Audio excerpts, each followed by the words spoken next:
Pronto, dando continuidade no vídeo anterior, né, explicando o que seria o uso capião familiar, é justamente um direito, né, um modo de aquisição originário de propriedade, né, focado justamente na vítima que foi abandonada, né, pelo cônjuge ou pelo ex-cônjuge, e aí ficou, né, com as custas da própria família, né, as demandas ali da casa, do das questões básicas, né, familiares em que o ex-cônjuge, né, ou ex-companheiro tinha como predominância, né, de arcar ali com os benefícios, com as demandas, com os gastos, e aí acaba abandonando, como a gente viu, né, de forma voluntária e deixando de prestar assistência, né, à família, à tutela, e aí a vítima tem esse direito de pleitear o direito, né, de propriedade ao seu nome, né, preenchendo todos aqueles requisitos que a gente viu, que o imóvel tem que ter até 250 metros quadrados,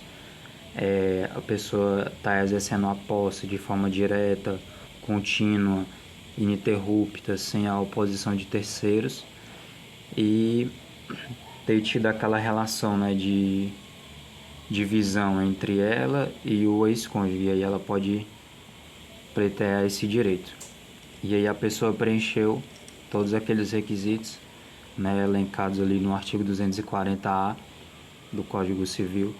Ela pode ter agora duas formas, né, duas maneiras de pleitear esse direito. A primeira é de forma extrajudicial ou de forma judicial. Na forma extrajudicial é realizado em cartórios, né? E aí o que acontece? A pessoa primeiramente precisa ir a um cartório de tabelionato de notas para poder realizar uma ata notarial. E aí essa ata notarial tem que ser uma ata específica para uso capião, porque existem outros tipos de atas, né, como a ata de conversa de WhatsApp, mas não seria nesse caso. O caso seria ata notarial de uso capião, onde, né, os funcionários ali do cartório vão checar a área, né, vão fazer aquela medição, vão analisar o imóvel, né, o estado do imóvel, como é que ele se encontra e tudo mais. E aí nessa ata vai ser registrado, ou de forma descritiva, né, onde será narrado, ou então através de fotos, né, através de imagens ou de vídeos, né, que serão postos ali naquela ata, atestando que realmente aquilo dali é verídico e o cartório está dando fé pública. E aí em seguida, após, né, a pessoa, né, o cliente realizar essa ata notarial, que é o primeiro passo, ela precisa ter um advogado,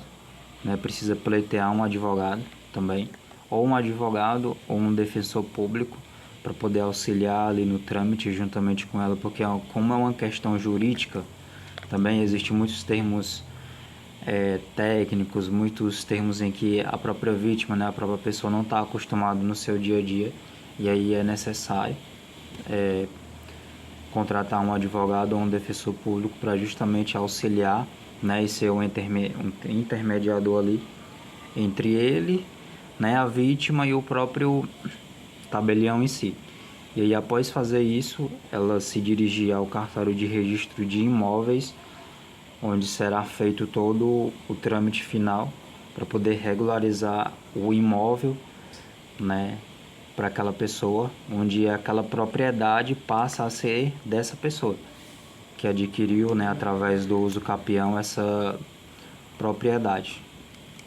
E aí o outro modo é justamente de forma judicial, que aí vai ser feito na justiça, né, onde também vai ser feito através de um advogado que detém a atividade postulatória, que é o advogado, de pleitear ao judiciário através de uma petição inicial, cujo, né, o objeto, o fundamento, o pedido é justamente esse, do uso capião familiar, e ele vai peticionar, né, ao judiciário ali, e aí vai seguir todos os trâmites da justiça para poder ser aceito esse pedido. De forma extrajudicial, o processo é mais célere, né, não é tão demorado como judicialmente, e também o custo é um pouco menor. Mas tem um detalhe também muito importante, é que não deve haver nenhum tipo de oposição. Se houver algum tipo de oposição ou se essa parte que está requerendo, né, o uso capião familiar tiver em um litígio com a outra parte, tem que ser somente de forma judicial. Mas se for somente ela que está pleiteando, somente ela que está pedindo essa ação, ela pode fazer de forma extrajudicial. E aí tem que ver, tem que analisar se não há oposição de terceiros, se não há um conflito de interesses, porque se houver, será de forma judicial. E aí, né, o nosso ordenamento jurídico deu esses dois caminhos para a vítima, né, procurar. Se ela não tiver condições, ela pode procurar a justiça gratuita, né, através de um defensor público para poder assegurar esse direito que é previsto na nossa Constituição Federal, né, do direito à propriedade, do direito à posse, em que é assegurado. E aí ela tem esses dois caminhos a serem seguidos e a serem procurados. E aí são os dois vídeos que eu trouxe como uma explicação sobre o conceito, né, de uso capião e também sobre o que a pessoa pode fazer tendo todos esses requisitos preenchidos. E são os vídeos do nosso grupo que a gente está fazendo sobre esse tema e espero que tenha contribuído, né, e ajudado para a compreensão de todos.